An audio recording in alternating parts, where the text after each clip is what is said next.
one.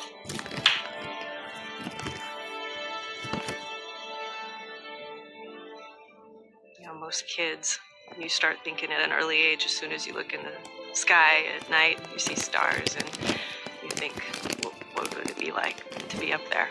No matter where we grow up, everybody looks up at the sky and says, what else is out there? I started saying I wanted to be an astronaut when I was 5 years old, according to my mom.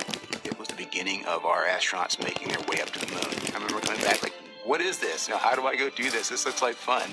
I looked at what NASA was doing. I want to be an astronaut. So, in a nutshell, that's kind of what happened. I got into the Navy test pilot school and then started to apply to NASA. There's like 6,000 people that applied for, 15 slots. And I interviewed 4 times over 12 years. I applied multiple times over 13 years and interviewed 5 times before I was selected.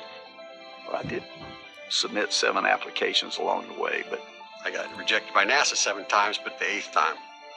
And the 4th time, I got a phone call that said, if you're still interested in being an astronaut, we'd like you to come to Houston.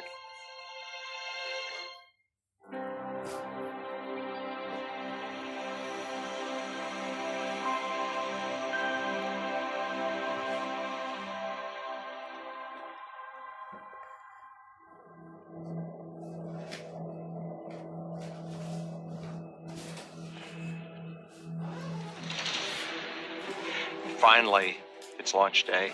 Launching to space, of course, was a momentous experience. You see that this rocket is a living, breathing beast. The thing is alive, and it wants to go. It suddenly feels like it's real. First thing, you're strapped into the space shuttle on the launch pad, And I can say sitting in the rocket, getting ready for launch, you're anxious and you're excited. And waiting for countdown, focusing on doing your checklist, focusing on your procedure. At the moment of launch, you're quite prepared.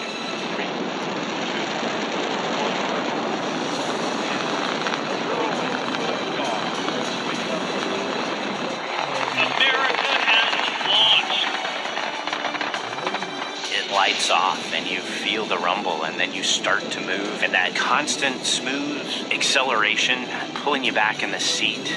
and you feel like you're just in a car wreck because the solid rocket boosters light off and they give you a kick in the backside like you were just rear-ended at a stop sign, literally. There's just nothing subtle or nice about it. There was the vibration, the pressure, the acceleration, the pressure in your seat.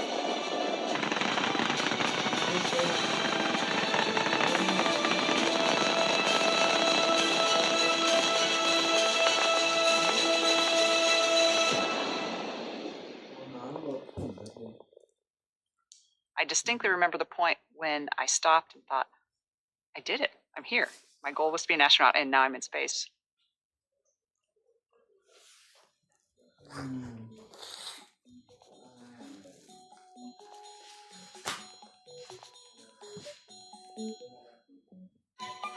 As a kid, you maybe fantasize about spreading your arms and flying among the clouds and that kind of stuff. That's what we're doing. Floating is very cool. It's fun to watch new astronauts show up in space too, because they creep around. We would joke like space mice, very timid, very controlled. Being weightless the first few days is horrible. I mean, it's really neat to see something floating in front of you. It's really horrible to feel like you're going to throw up all the time. And then as you start to get into it, you start to realize that the human's an incredibly adaptive machine, and weightlessness is really, really well suited for us. Pretty soon you're going into a hatchway and you come through and you kind of push off on both sides and you go zipping down the middle and you're turning right at the end. So you reach out, grab a handrail, and But it also brings out your inner 5-year-old, or I say that it is the source of all stupid astronaut tricks. It's as fun as you think it would be, only better. I think I told my wife that I thought it was a burrito of awesomeness smothered in awesome sauce, because I don't have a very big vocabulary, so I tried to use the biggest, most impactful words I could. everybody's a superhero. You're not floating, you're flying.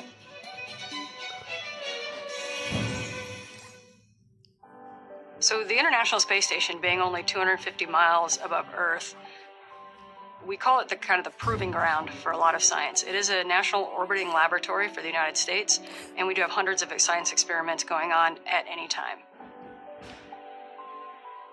We're doing this amazing science up there. It is also absolutely the most wonderful observatory.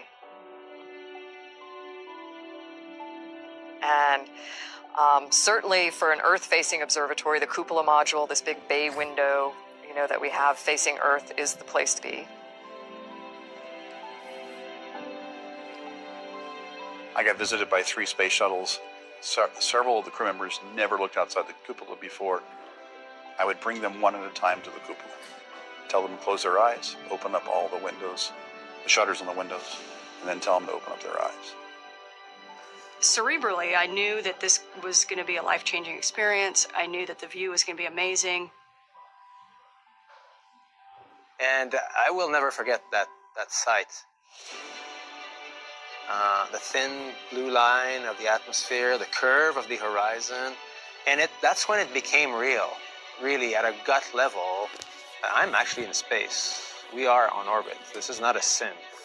This is my eyes looking through glass at Earth from space.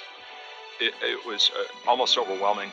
And so I think it's kind of overload for your brain and processing all of that at once because it just isn't used to that. It's really hard to describe something like that because it's not just cerebral, it's emotional, it's kind of all encompassing. My heart was racing, you couldn't wipe the smile off of my face. It was really amazing. I just was, feeling something as I was staring at this view of the whole thing. And it moved me to tears unknowingly. So. In that instant, when you're overwhelmed with that vista, when your eyes see nothing but the beauty of the Earth, every single crew member that I brought in there for that exposure cried. It is heart-stopping. It is soul-pounding. It is breathtaking. I mean, it was ridiculous. I'd never imagined in my entire life getting to see something that beautiful. It was so foreign for the human mind to look at that, to see the Earth highlighted that way. Well, I don't think anything prepares you for how crystal clear it is. I knew the colors, but they just seemed different to me. They seemed more vibrant, more translucent. I've never seen those colors here on Earth. These pearlescent yellows and peaches that form when you're looking at a body of water with the sun angle. It's just amazing. I just took a pencil and I drew like 15 curved lines, and I just wrote light blue, darker blue, pink, purple, dark purple, all the way down to the surface of the Earth at sunset, because the scale of looking at a sun refracting through the atmosphere, it blew me away, okay? And no picture captures that. There's no high enough dynamic range of a photo to capture what the human can see. How in the world am I going to describe this? There's no words. There's no picture I could take to do it justice. There's no watercolors that I could put on paper to come close to the vividness, the ever-changing picture that I see staring at this planet. And I think that's the challenge of really trying to express just what ran through my mind when I look out there. My mind would just race.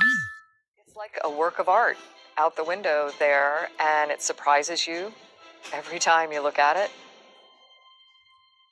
One of the most impressive things was watching thunderstorms, storm activity moving around the planet.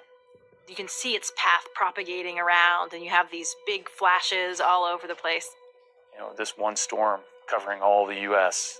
and lightning flashing off all over, nonstop. It's like watching neurons firing in a brain.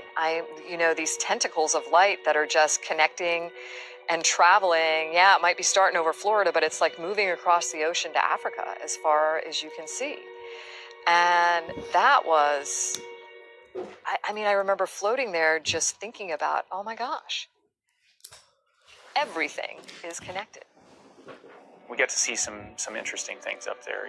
One was Hurricane Dorian. a Category 5 hurricane with such a well-formed eye. When you look down at it, flying over in the station, it doesn't even look like it's moving, but you know the power that's at the center of that storm and what havoc that storm is wreaking on everybody on the ground. You look at it in terror, really, because you know all the people that are endangered underneath, but just the immensity of power that Mother Nature brings. A hurricane, a thunderstorm, everywhere you look, there is the environment doing something crazy. So we're coming up over Brazil, about to go across into the Atlantic Ocean, and looking out on the horizon, I saw looked kind of brown. I'd never seen that really from the space station, and I instantly, what did I think? Human interaction pollution, for sure. It's just awful looking, it's terrible. But as we went over the Atlantic, it kind of got thicker and thicker and thicker. It was a sandstorm in the Sahara Desert, blowing this huge plume of sand up into the atmosphere, crossing the Atlantic Ocean and coming down in Brazil. I mean, that is crazy. If that doesn't change the way you think about the planet, absolutely nothing will. What struck me was when we looked at natural disasters, you see a flood, and you really can't pick out where they are on Earth. But when you see it from space, you realize that the effects of these natural disasters really hit everybody equally. And it really gives you this perspective that, first of all, we're all in this together, and that the world is very small.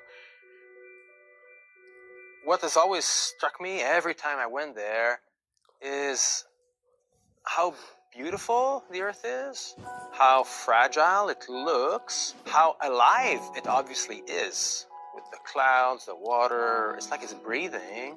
When you first look at Earth, you may say, wow, that's a continent. And then you look at it again the next day and you say, wow, there are mountain ranges. And then you look at it again the next day and it's like, oh, I could see synclines and anticlines in the geologic structure. You could see the Nile River and the Nile Delta so clearly, the Red Sea. And for me, that was just amazing to look down. You could see the Jordan River, the Sea of Galilee, the Dead Sea. And I was just thinking, this is where all this took place. The color palette is hard to compare. I mean, all these reds and oranges, and so the dunes all over in Central Africa and in Saudi Arabia, you have these so many different textures. And you can almost pick out where you are over the Earth because Australia's tans are different than African tans. Every piece of the Earth has its own tone, if you want. So you become very acquainted with the Earth from a big picture point of view. And you saw just the beauty of the landscape and the mountains and the deserts, and you start to think of how they were formed. You realize just how special the place we are is, and you feel that connection. So when you look at the Earth from that vantage point, I know others have said this, you don't see the borders. You don't see political borders. You hardly see geographical borders. We're so used to looking at maps or globes. In low Earth orbit, you don't see a globe. And from no distance do you see the different colors for countries so that it makes them easy to distinguish. I was looking for all the little pink and green countries when I was looking at Earth. Where's Uganda? It's supposed to be pink on the atlas. You don't see those geopolitical boundaries, all of the man-made boundaries that we've imposed upon ourselves as humans. You don't see any of that from space. It's just you and your team, and you're trying to make an impact on us evolving into something more. You forget about the politics. You forget about daily life that plagues us here on the ground, that colors our perceptions because you're insulated from it. And you just feel this sense of commonality more, and something that unites us all, and just that we're all human. Flying over Africa in the daytime with the intense sunlight so much of the time, you don't really see much detail. It's so bright. But at night, when it's illuminated by starlight or moonlight, you really see a lot, and it's just fascinating.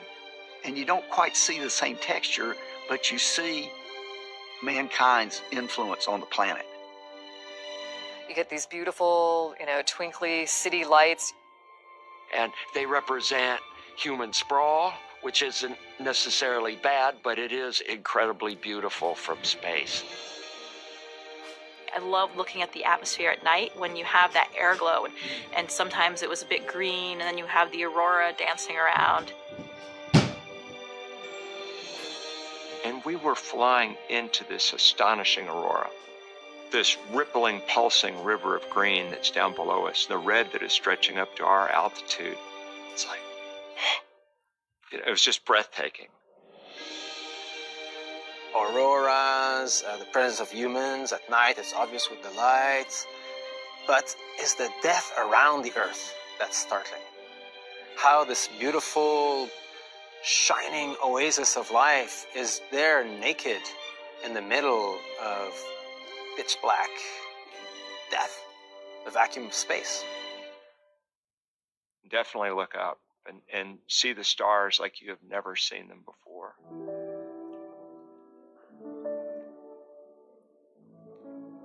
I mean, the Milky Way is just stunning.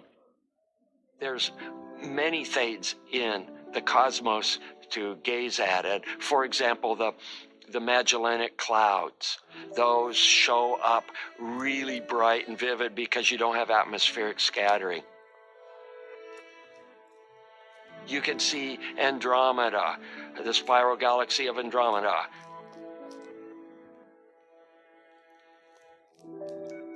Of course, the lights don't flicker. They're steady because they're not coming through the dust and coming through the atmosphere. And then as you really adjust, you start to sense the very subtle colors that are in the stars. A little bit of reddish, a little bit of bluish, blue-white. Just all the colors and the light come out, in that depth of space as well. I could all of a sudden detect depth. Now, I couldn't tell you how much, but it's light years, right? And it's like, whoa, I can somehow tell that star is closer than that star. And that was something that knocked my socks off. And I thought, nobody told me about this. I don't think I had thought before going up there about how many stars you see, the density of stars. You see so many stars, it becomes hard to pick out constellations. People ask if there's aliens, and I'm like, of course there are aliens. Look at all those stars. There's got to be. It's just so vast and infinite. I don't know what else to say about that.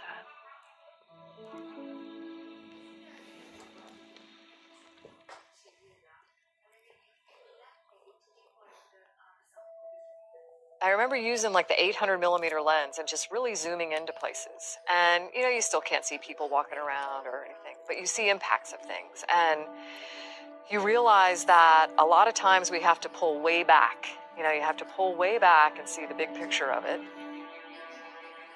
You realize just how small you are, because you at times struggle to find evidence of human activity down there. You can go over massive swaths of the Earth and not see a trace of any human impact. Or you can go over other swaths and you can see dramatic impact. Frequently, in the summertime, there's a lot of fires in Africa. You see all of those plumes of smoke heading west across the Atlantic. You fly over South America and you see, widespread deforestation, and the impact that has. You can almost get a sense of the balance of, how nature is trying to balance all the inputs and the outputs and have a stable system. And you can see our effect on it. To me, it started to make me understand that everything is connected. What is happening in the ocean over here can affect what is happening on land over here. It's just all one being, thing, and it's all interconnected.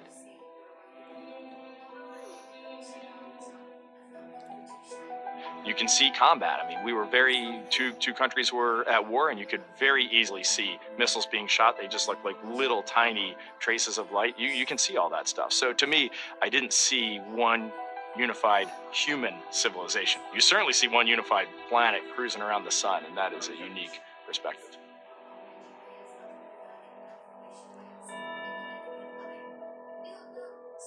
But during my time on the space station, I had the chance to do a spacewalk, put on a spacesuit, and go outside. And that's a very special experience for any astronaut.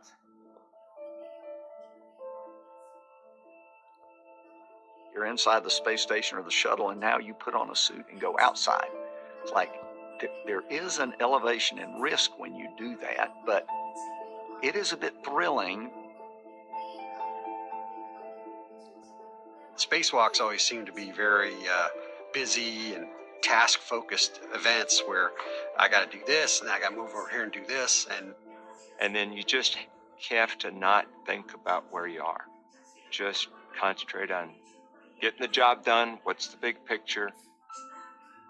Rarely did you have a minute where you could just say, just take a minute and enjoy the view. But there were those minutes every once in a while. And the view from outside the spacecraft, with that full panoramic vision through your helmet visor, was just incredible. It's a very disturbing view, looking down about 240 miles at the Earth going by at 17,000 miles an hour. It's like, oh boy. I just watched the Earth going by below me, and I only had this, thin visor separating me from a very unsurvivable atmosphere. And my feet were dangling. I remember, not just through my visor, but looking down and you just see feet and then Earth, and you're holding on to the space station. And it was just incredible. Everything looked so large. The colors are even more vibrant, and I think also just mentally, psychologically realizing that there's nothing between the vacuum of space except for this spacesuit and your visor. I remember thinking that coming out, like that the world would just open up around me, and the view for some reason seems bigger than what you have when you're looking through the windows of a spacecraft. It wasn't like Earth is over there. It wasn't small. It was like it took up your entire, visor and all as far as you could see, and just watching it come over Earth and just how large Earth was from our perspective.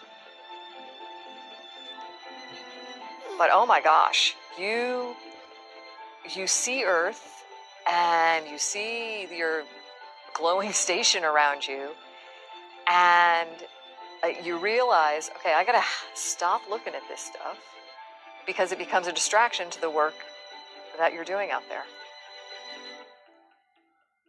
So I always kid those astronauts that don't do the spacewalks. I said the view from inside here through this flat window is pretty good. The view from outside is just amazing.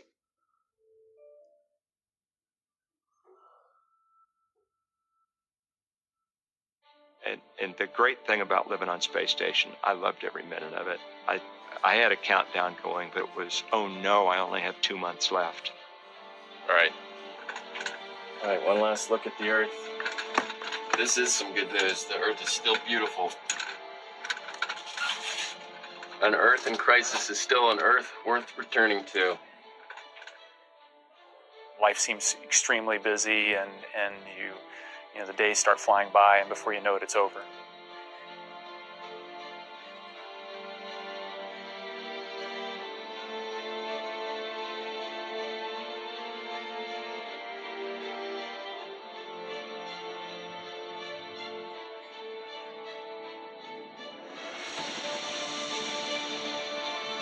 As it drew to a close, I think I was more feeling as though, did you do enough to capture this so that you can share it when you get home? And so that you can light those fires in people as you go around and talk about this and try to, ignite the passion in kids just like I had ignited for me as a kid.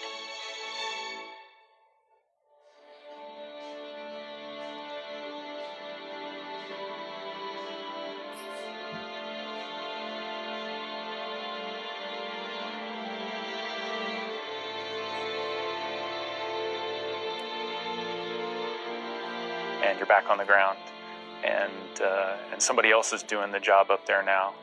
It makes you feel like, you know, this is a really big thing that we're a part of, and just, you know, I'm fortunate to play my part.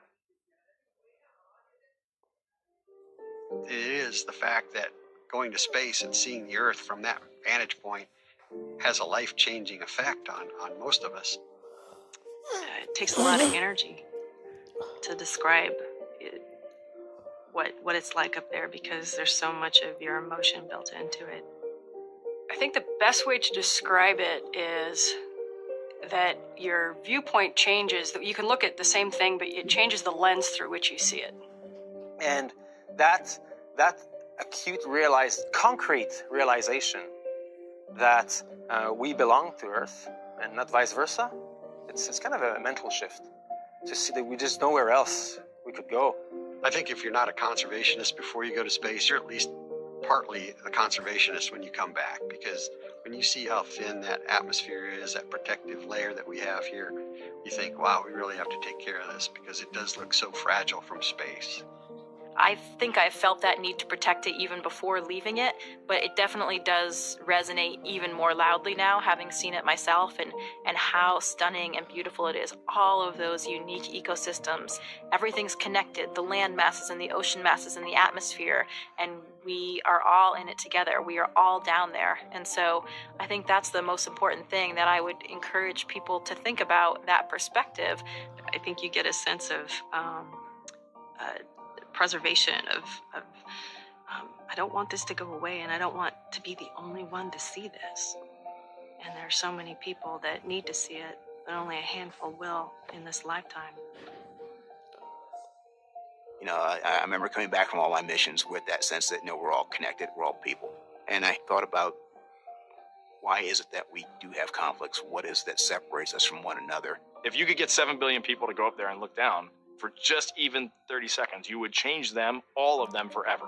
They wouldn't all come back and be friends. They wouldn't all come back and tear down border walls and things like that. But you would change all of them, and you would change them all for the better, and they would have a different view of the planet. Yeah, I think if people that can lift their eyes up and see the bigger picture, whether it's from orbit or even just